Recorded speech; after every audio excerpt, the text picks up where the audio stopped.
Entrevista a Javier Segarra Torres. Gracias, Eduardo. Buenos días. ¿Cómo le va? Buenos días a todos los contertulios, buenos días al público que nos ve, tanto en Ecuador como en el mundo. Y nos escucha, claro. Sí, obviamente. Hay dos temas fundamentales desde el punto de vista del manejo político y económico para el próximo gobierno que va a tener año y medio para administrar el país. Yasuní, chao. Es decir, 1.200 millones de dólares menos, que no sé cómo se los va a recuperar, si con la eliminación del subsidio a los combustibles o buscando mejor recaudación tributaria. Y lo otro, le queda tiempo a quien vaya a asumir la presidencia para económicamente enrumbar al Ecuador, ¿o no? A ver, vamos parte por parte. El Yasuní sí, ahora el problema viene es los costos. Serían unos 400 a 600 millones lo que se calcula que podría ser sacar todo lo que hay dentro del bloque 43. Y pero en más de un año, no en un año, porque eso demora desmontar. Sí, además de que es más de un año, pero ahí también hay un tema, que eso no es un cálculo muy superficial, porque después tienes que ver los compromisos que hay con las comunidades, los contratos que van a tener retos legales, porque vas a suspender uno que otro contrato. Ahora, del tema de los subsidios, lastimosamente el precio de la gasolina está en niveles históricos de nuevo en Estados Unidos. El diésel también, ha habido una elevación en lo que se llama el margen, el crack spread técnicamente, el margen de las refinerías. Entonces eso va a afectar este último cuatrimestre, mucho el costo de los subsidios se va a elevar y probablemente el primer trimestre del próximo año. Porque se eleva el precio del crudo. El precio del crudo está empezando a tener una tendencia a llegar por encima de $90 el West Texas Intermedia. Arabia Saudí quiere llegar a 100 en el Brent, que sería un 96 para el West Texas Intermedia. Nos ayuda, pero al mismo tiempo estamos cancelando producción. Entonces, a veces nosotros somos nuestro peor enemigo. ¿Y entonces qué hacemos? Bueno, aquí viene un tema muy profundo. El subsidio se va a hacer más caro. Debería ser algo a considerar, especialmente hacerlo de una manera centavos por mes, tratar de hacer el ajuste. La parte tributaria es muy complicado. No estamos recaudando tributariamente lo mismo que el año pasado. Bajó la tributación, sí. Hay atrasos grandes, hay atrasos de 1.740 millones al mes de agosto. En petróleo, el precio este año, al principio de año estuvo por debajo de lo presupuestado. Más o menos estamos para el mes de agosto 1.160 millones por debajo del presupuesto. Los ingresos tributarios están en error de 10.000 millones a agosto, pero se esperaba 16.000 millones. Entonces muy difícilmente vamos a alcanzar esa meta. Y el problema es que el gobierno que llega en diciembre teniendo que pagar 2 sueldos. Claro. Entonces básicamente lo que recaude de tributario se va para la burocracia. Se fue. Y eso sin saber lo que llaman en México el mes Hidalgo. Que si no gastas algo... Chao. Sí. Entonces tienen que cerrar los ministerios gastando porque si no el próximo año les cambian el presupuesto. Uno de los candidatos presidenciales ha hablado algo que se ha discutido mucho, que es hacer un presupuesto base cero. Entonces básicamente tomar todo el presupuesto del Estado y decir justifícame. Desde un punto de vista objetivo, justifícame tu presupuesto. Pero eso también toma tiempo. Mi querido Jaime Velázquez, usted sigue, por favor. Gracias, Eduardo. La verdad es que es un placer tenerlo acá, Roberto. Y la verdad es que te quería preguntar si bien es cierto, el manejo fiscal es lo más complicado porque está desfinanciado, pues obviamente lo que tiene el nuevo gobierno que hacer es buscar la manera de subir los ingresos o bajar los gastos, no hay otra manera, o endeudarte. Para endeudarte no se puede porque no hay crédito por el alto riesgo país que tiene el país ante los mercados internacionales. Entonces, ¿cuál sería la solución para un nuevo gobierno? Porque más allá de eso, o sea, va a haber un caos económico en el país apenas se siente el nuevo presidente. Mira, los dos binomios deberían estar en el momento delegando una persona que vaya de escucha básicamente, no voz, no voto, a todas las reuniones de los ministerios claves, algo así como un gabinete en la sombra. A ver, todo este tema de la muerte cruzada es causado por usar una fórmula de un sistema parlamentario y un sistema presidencial. En los sistemas parlamentarios, al menos en el Reino Unido, tú tienes algo que se llama el gobierno en la sombra. Shadow Cabinet. El Shadow Cabinet, exactamente. Entonces ellos tienen ministros suplentes, básicamente, que están informados hasta cierto nivel de la política. ¿Por qué tú lo necesitas? Porque vas a necesitar prestar dinero a las multilaterales. Ya lo decía Bruno Leone hace unos minutos, se espera un niño leve, moderado, pero 50% más lluvia de la que tuvimos este invierno. Y ya este invierno vimos lo que pasó. Ahora, te puedo decir algo. En mayo hubo una reunión en Perú el que el ministro de Pesca canceló la pesca de anchoveta en el norte del Perú por el clima. Eso va a incrementar, por ejemplo, el costo del balanceado aquí en Ecuador, pero al mismo tiempo ya incrementaron la posibilidad de que el fenómeno del Niño en el norte del Perú sea fuerte, a un 25%. Entonces, como bien dice Bruno, esto es un juego de probabilidades. Lo más probable es que sea leve moderado, pero hay un riesgo. Y Ecuador debe estar listo para eso, porque nos va a llover noviembre, diciembre, hasta mayo, junio. Luego tienes un gasto que va a venir, que es el estiaje, que va a dejar de llover porque se seca el suroriente, Pauta empieza a ser afectada y vamos a tener cortos eléctricos probablemente abril, porque es cuando es la demanda más fuerte de energía eléctrica en la costa. Entonces, ¿qué hacemos?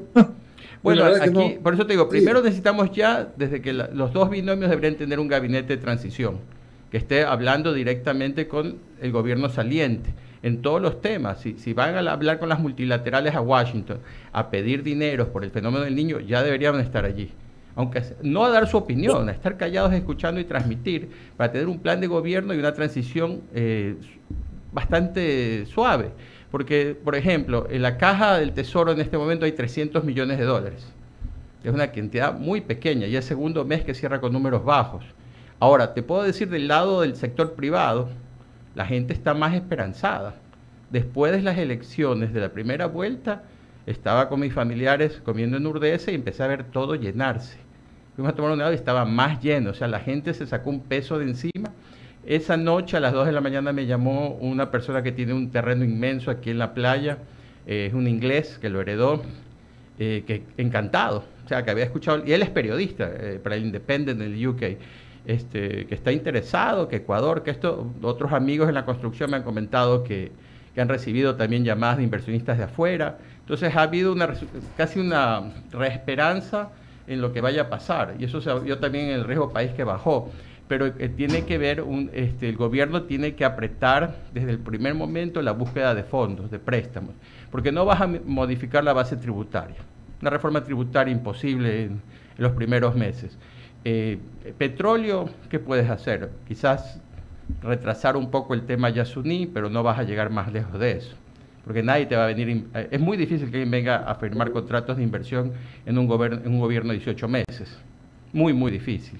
Solo para sacar la licitación te vas a echar 6-7 meses, y los otros gastos, ¿no? Entonces es una combinación, pero el gobierno debe estar al tanto. Yo entiendo que en este momento estás en campaña política, es muy difícil, pero para eso deberías tener este personal que es tu gabinete proxy, tratando de trabajar en conjunto con el gobierno saliente, y el gobierno saliente también colaborando, pasando información. No te digo que hagan el todo, pero pudiendo ayudar. Por ejemplo, en un artículo que hice por primicia sugerí que quizás el gobierno saliente debería poner los subsidios, la reducción de los subsidios del combustible y diésel, aunque sea empezarlo, ¿no? Con unos cuantos centavos. Es un golpe en la popularidad, pero tampoco es que tenga mucha popularidad que perder. Es que no sé si es popularidad o lo que no. La verdad es que la gente está cansada. Dale, Eduardo, adelante. Por favor, Polito San Martín. Gracias, Eduardo. José Javier, usted es una persona que está siempre recorriendo el mundo. Mi preocupación es cómo nos ven desde afuera. Muy complicado. O sea, a ver, las versiones son de aterrados. Gente que tiene familias en Ecuador o que lo conocen a uno, te mandan los diarios de ellos, y los diarios de ellos publican cosas muy serias. En diferentes idiomas. Claro, o sea, mira, Ecuador está en diferentes idiomas. A ver, hubo un reportaje en la BBC de Londres que básicamente hablaba muy mal de la situación en Ecuador. Recientemente, creo que esta mañana, un artículo de España sobre los coches bombas. O sea, esa es la percepción. Ahora, tampoco es nueva. Colombia tampoco se paró durante la peor época. El problema es que para nosotros es bastante nueva y que no se está tomando en cierta manera como que tenemos un plan de acción. Para mí el problema es que estos criminales transnacionales, porque realmente es una empresa transnacional de crimen, porque tienes carteles de Albania, de México, Colombia, están más adelantados en la curva. Los que estamos atrasados en la curva somos nosotros, porque en cierta manera Ecuador nunca ha tenido esto. Entonces esto se desarrolló exponencialmente, mientras que las medidas se están tomando linealmente. Entonces nosotros estamos en una recta aquí y el crimen está así. Entonces en un momento se necesitará eso, porque eso es transversal.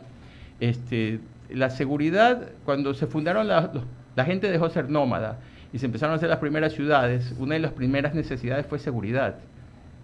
Hacer grupo para poderte defender de otros Por grupos. supuesto, claro. O se amurallaban en todo caso también y ley comunidad, interna, ¿no? y justicia interna. Claro. ¿Quién le roba al otro? ¿Quién dictamina cómo se justicia? Entonces, todas estas cosas han sido relegadas en Ecuador y eso afecta mucho la percepción, tanto afuera como local. Pero como te digo, al final yo sí veo bastante construcción y proyectos en Ecuador.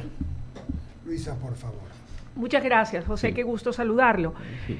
La Comisión Económica para América Latina y el Caribe habla de una proyección de crecimiento económica superior a la que tenía antes, que era apenas del 2%, habla ahora de un 2.3%. ¿En qué medida considera usted que esto, más allá del panorama desalentador para toda la región, podría motivarnos a pensar en mejores días? Y lo más importante, algo que también requieren los ecuatorianos y que lo dicen siempre, la necesidad de un empleo. ¿Permitirá esto una reactivación económica a través de la generación de nuevas plazas de trabajo? A ver, yo tengo discrepancia con lo que puso CEPAL. CEPAL ese 2.3 lo veo muy alto. Muchos analistas locales hablan de alrededor del crecimiento poblacional, 1.7. Hay gente que habla con cifras menores, más cercanas al 1. El problema de muchas de estas organizaciones tipo Fondo Monetario, Banco Mundial, CEPAL, es que no están al día a día viendo las cifras de Ecuador. Ellos reciben las cifras del gobierno. No es como que más dedicación le pone la gente, por ejemplo, de Standard & Poor's, de Fitch, que tienen que estar calificando el país, y por ejemplo ellos lo tienen a 1.6, que es básicamente el crecimiento poblacional. Ahora, la creación de empleo en Ecuador son las dos dinámicas, ¿no? Tú necesitas seguridad transversalmente. ¿Por qué? Porque, por ejemplo, aquí me fascina la comida de un restaurante español, pero el señor cerró su restaurante de noche y ahora solo atiende él. Ahora, él deja de ganar en la sangría, en el vino, él no contrata camareros, camareras, ese alquiler ya no lo tiene, a lo mejor alguien lo suplantó, alguien no. Por eso todo te destruye la economía y eso es simplemente seguridad. Entonces, ¿quieres recuperar el empleo? Tienes que mejorar la seguridad. Tienes que hacer que la gente tenga confianza en invertir.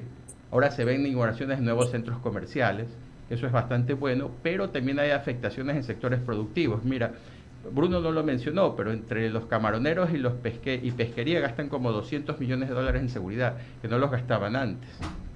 Y te puedo hablar de cantidad de negocios, construcción, panaderías. O sea, el sector bananero también hizo una rueda de prensa indicando que invertía más de $100 millones hasta el momento en materia de seguridad. Mira, ahí tienes 300 millones, pero imagínate la vacuna. Están vacunando a la gente que vive, pidiéndole entre $2 a $8 por semana en la vivienda. Para darle protección. Para darle protección. Y tú sabes, cuando el crimen da protección, da servicios estatales, está capturando territorio, porque está empezando a suplantar la función del gobierno. Mira este caso del agua, se me olvida dónde fue, que estaban queriendo cobrar y repartir el agua. En Monte Sinaí. Sí, o sea, eso te lleva ya a un espacio en que el momento que ellos quieran ser los que repartan el agua. Y ya ahí estás hablando de territorio perdido, porque ya básicamente ellos se vuelven la representación del gobierno de ese territorio. No somos el primer país que ha pasado eso, hay historias en distintos países, pero eso te agrava mucho la generación de empleo, especialmente de empleo formal. Entonces tienes que entrar bastante en eso. Yo creo que son los dos temas. En 18 meses que algo puedes hacer, el resto es poesía. Perfecto, gracias. José Javier, yo quiero saber del tema más que nada de los renovables, la importancia de invertir en renovables para este país. En algún momento atrás tuvimos la oportunidad de, pues, como Ecuador, de soñar, porque a la larga no se terminó dando, no funcionó, en invertir en energía renovable como tal, y en cambiar esta idea de la matriz energética. ¿Tú crees que en algún momento, quizás no en este año y medio que tengamos de gobierno, del próximo gobierno, de cualquiera de los dos candidatos que venga, pero quizás un plan a mediano plazo, justamente, de poder tener ya energía, no solamente depender de hidroeléctrica, sino de energía eólica, invertir más en energía eólica, en paneles solares, en renovables más que nada? Mira, conversé el otro día con Roberto Salas. Roberto tiene en su carpeta 3 proyectos que hubieran salido el próximo año de la licitación para alianza público-privada en temas de energía renovable de unos 700 millones. CELEP tiene también sus proyectos que son aparte de generación de energía renovable. Hay financiamiento internacional. Mira, es interesante. En este momento tú puedes conseguir financiamiento internacional más barato que en Ecuador, porque las tasas en Ecuador han subido, virtud del incremento en los depósitos a plazo. Pero para renovables son tasas aún mejores. Hay el Fondo Verde Climático. El problema es que Ecuador, mira, Uruguay recibió 4.000 millones de dólares en inversiones fotovoltaicas. ¡Qué bárbaro! ¡Qué bárbaro! O sea, nosotros tenemos bastante áreas donde se puede realizar, tenemos sol. El problema es que no existen las leyes, por ejemplo, para la generación de electricidad, quién se la vende, o sea, no tienes, por ejemplo, y tú eres abogado, el PPA, el Power Purchase Agreement. Aquí es todo un tema legal y lo estuvimos discutiendo en la Cámara de la Construcción, tuvimos un par de reuniones con CELEP. Tienes que cambiar eso para que los dineros privados puedan entrar a sectores como transmisión, porque transmisión es importantísimo. Totalmente. Si tú ves el costo de energía, una de las partes más fuertes es transmisión y distribución, más que el mismo costo de generación. Y tienes que, mira, el tema es interesante. Ecopetrol en Colombia compró a la empresa de transmisión en Colombia. Por ejemplo, si tú quieres hacer una subestación, digamos que tú tienes una planta y quieres una subestación, esa parte pasa a ser parte de la empresa eléctrica, no es tuya. Entonces, ¿cómo puedo yo, desde un punto de vista legal, apalancarla para darte un crédito? Claro. Entonces, dineros en el mundo hay. El problema es que tenemos que tener las leyes necesarias. Mira, la Asamblea ya está elegida. Debería en este momento también recibir ellos, empezar a trabajar para tener 5 o 6 proyectos de leyes listos para arrancar. Ellos ya están elegidos, ellos no tienen credenciales, no pueden ir a un sitio público, pero las bancadas pueden cruzarse proyectos legales, revisarlos. O sea, estamos en modo de crisis y eso yo repito, el próximo régimen entra con un modo de crisis. Perfecto. Con ese modo de crisis, y con esto nos quedan 2 minutos o 3 minutos, Sí. José Javier, con este modo de crisis, con el fenómeno del niño y con un gobierno saliendo y uno entrando, con un gobierno que va a estar en su primer año y cuyo periodo termina el mismo año, ¿cuál es tu pronóstico? A ver, mi pronóstico es que van a gobernar para ser elegidos el 25. Entonces van a tener una mirada un poco más amplia, no a llegar a un gobierno de 6 años. El problema es que tienes que empezar desde que te sientas ya a pasar leyes, a pasar los problemas, a tener financiamiento por emergencia. Tienes que empezar a modificar un poco nuestra estructura. Mira, hay un caso, y estaban ustedes hablando de fútbol más temprano. ¿Quién cambió el fútbol ecuatoriano?